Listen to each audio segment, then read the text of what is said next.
Forget the polished, glowing, overly beautiful version of this story that religious movies usually give you. Do not imagine the apostles, after Jesus rose from the dead, as a group of men standing tall, eyes shining, heavenly music swelling in the background, instantly understanding everything. That is not the first atmosphere. The first atmosphere is a locked room. Air so heavy you can almost hear people breathing. A city still hot with the aftermath of Passover. And a group of men trying to understand whether they had just lost everything, or whether they had just touched the one thing no human being dares to expect, that death had been broken. On the evening of the first day of the week in Jerusalem, around the spring of AD 30, Jesus had risen, but the disciples had not yet stepped into triumph. John tells us they were gathered behind locked doors out of fear. Luke shows us that the whole day had been a storm of reports. The empty tomb, the women's testimony, the road to Emmaus. And Acts shows that afterward they continued gathering in an upper room. Step into Jerusalem that night. The air is cool, not freezing, but sharp enough to cling to the stone. Jerusalem is not some floating mythic backdrop. It is a real city, high and rocky, its limestone walls holding the chill long after sunset. The city has just gone through Passover, the season when pilgrims flooded in from all directions. The streets are still carrying the residue of festival pressure. Footsteps on stone, tired voices in alleyways, the smell of olive oil burning in lamps, old wool cloaks full of dust, and smoke lingering over a city that has spent days wrapped in sacrifice, prayer, and tension. And somewhere inside that city, behind a heavy wooden door bolted from the inside, are the men who knew Jesus best, and who had also failed him most completely. Peter still has the sound of the rooster in his ears. John still has the sight of the cross burned into his memory. The others still remember the feeling of running into darkness to save themselves. These are not haloed saints yet. These are survivors of public trauma. Their teacher has just been executed by Rome under a punishment the ancient world understood perfectly. A warning, a spectacle, a brutal reminder of what happens to anyone perceived as a threat. That means the room is not just quiet, it is wounded. The first myth to break is this: the room probably did not look like the paintings. The truth is, we do not know the exact location of the room where the disciples gathered that evening. Christian tradition has long pointed to the upper room on Mount Zion, but archaeology cannot firmly prove that site. What the New Testament gives us is simpler and far more grounded. An upstairs room, inside a house, large enough for a group to gather. So the most historically realistic image is not a glowing ceremonial chamber. It is an upper room in a house that belonged to someone with enough means to host a crowd. In first-century Jerusalem, homes were practical spaces. Archaeology suggests houses were often arranged around courtyards or work areas, with storage rooms, sleeping rooms, and in some cases, ritual baths. In wealthier parts of the city, houses could be larger, tightly built, and still deeply functional. So picture the room like this: rough limestone walls, pale in the lamplight, a low ceiling supported by wooden beams, no polished floor, no dramatic stained glass, no cathedral beauty, just a lived-in room. A space for meals, conversations, sleep, planning, and waiting. And then the light. No electricity, no broad modern brightness. Only a few oil lamps giving off thin yellow light, not strong enough to drive the darkness out of the corners. In that kind of light, faces are divided in half, one side visible, one side hidden. Fear looks sharper in that kind of room. Uncertainty spreads faster. That matters, because John does not say they were simply together. He says the doors were locked because they were afraid. Not vaguely uneasy, afraid. Afraid of being found. Afraid of being followed. Afraid that the same machine that crushed Jesus might now come for them. The second myth to destroy is this: the apostles did not instantly become bold, joyful believers the moment they heard the tomb was empty. Early that morning, the women went to the tomb carrying spices they had prepared. That detail matters more than most people realize. It means they were not going out there expecting resurrection. They were moving inside the logic of death. They were preparing to honor a corpse. Then everything shattered.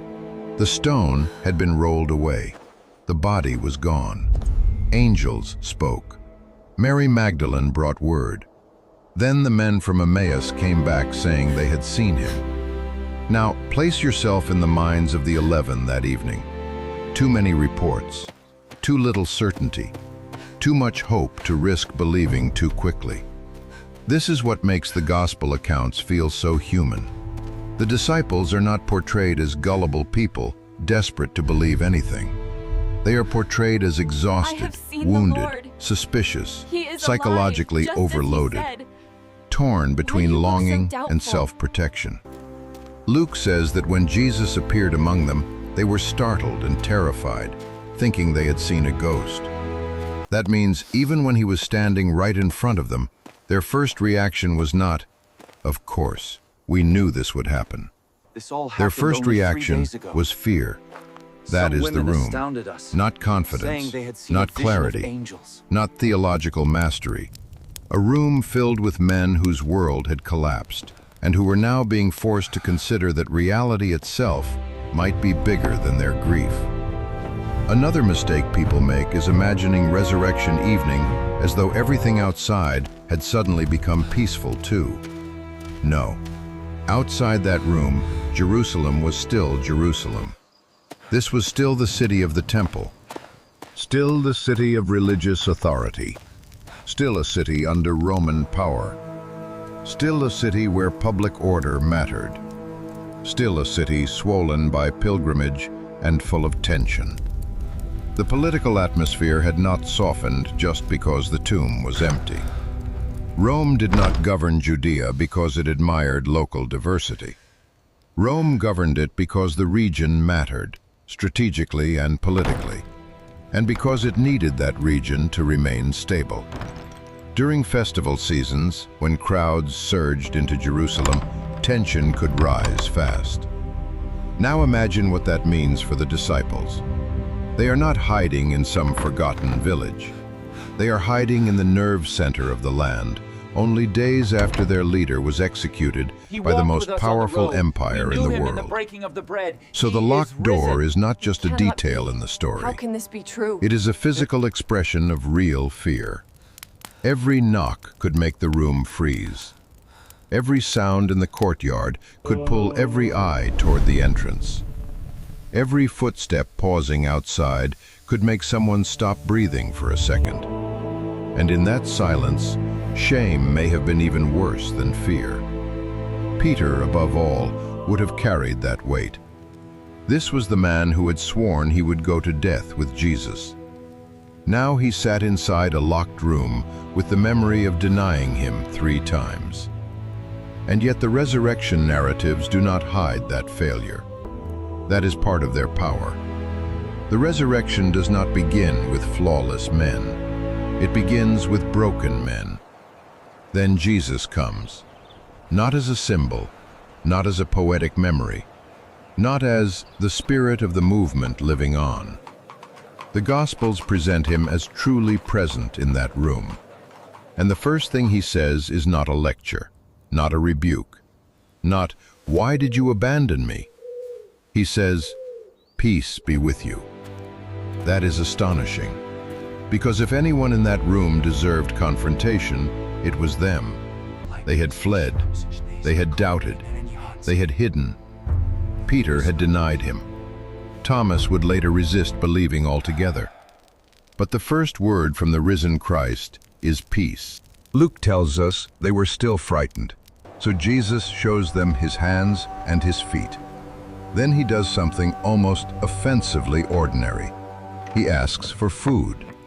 They give him broiled fish, and he eats it in front of them. That small detail is massive, because it destroys the foggy, sentimental version of resurrection. Jesus does not appear as a vague, spiritual mist. He anchors them in material reality. Hands, feet, wounds, flesh, food, the act of eating.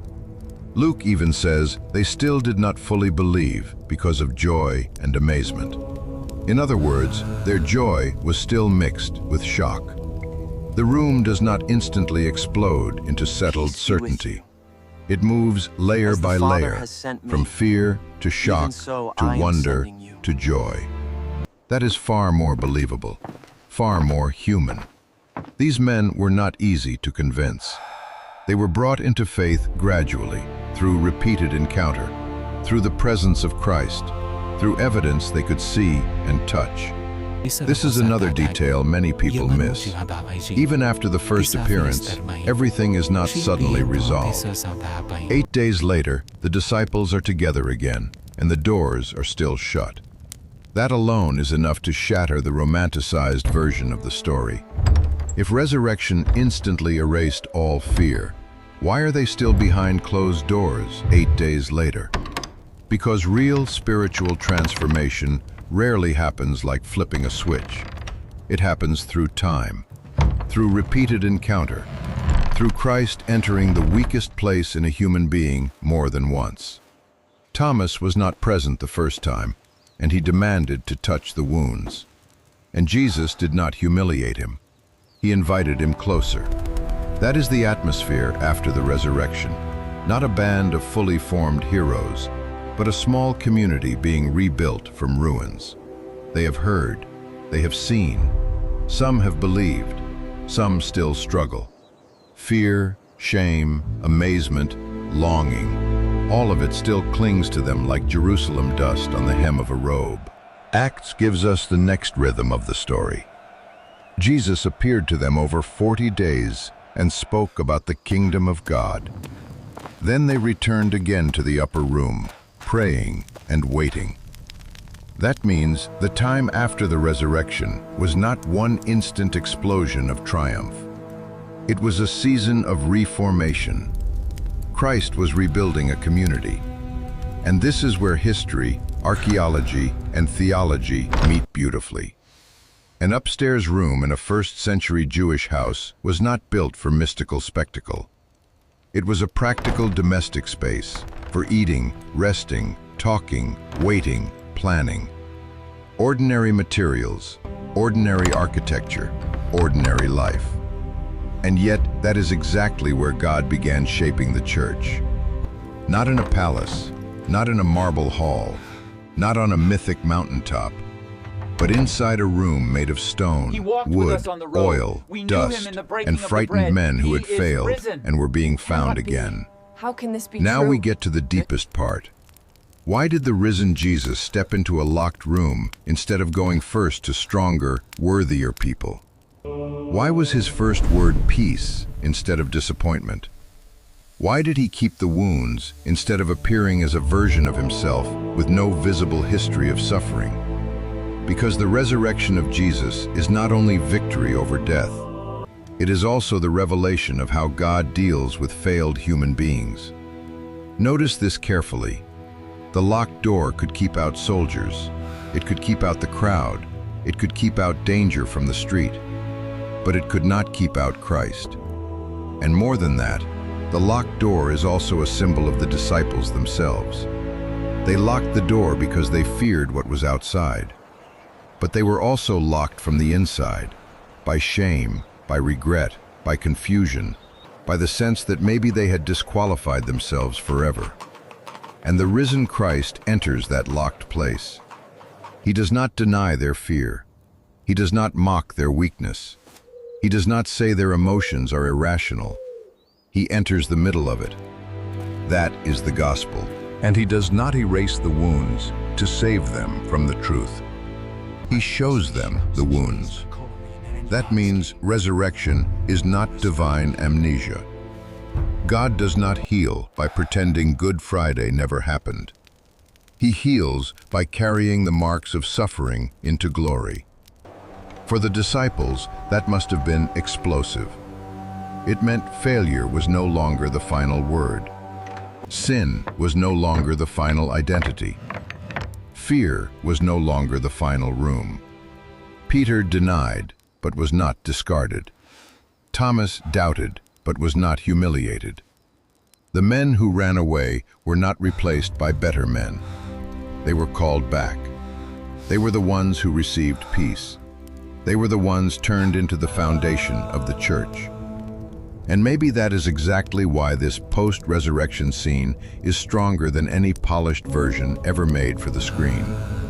Because it speaks directly to modern people living behind their own locked doors. Peace be with you. Some people lock the door because of a failed marriage. Some because of addiction. So I am sending you. Some because of secret shame. Some because they have prayed for years and think God has gone silent. Some still attend church, still look composed, still know all the right language, but inside, the bolt is drawn tight. And this story says the risen Christ does not come only for the stable, the pure, the confident, the spiritually impressive.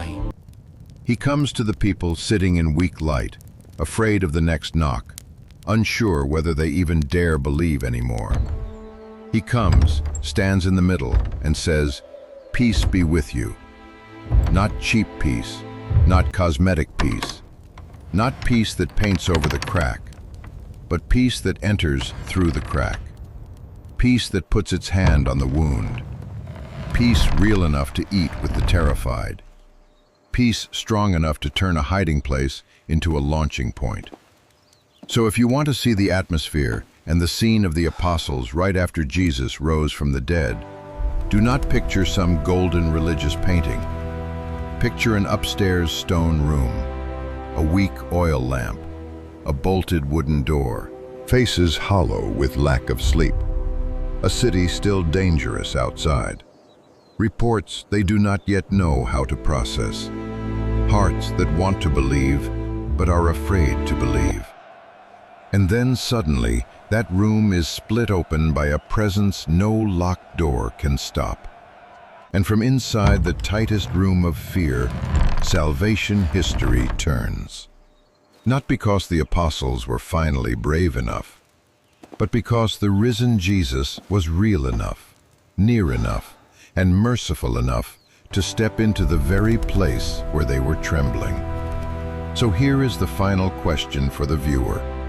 What is the locked door in your life right now? What fear, what wound, what shame has made you pull back? And are you willing to let the risen Christ step into that room? Write your answer in the comments.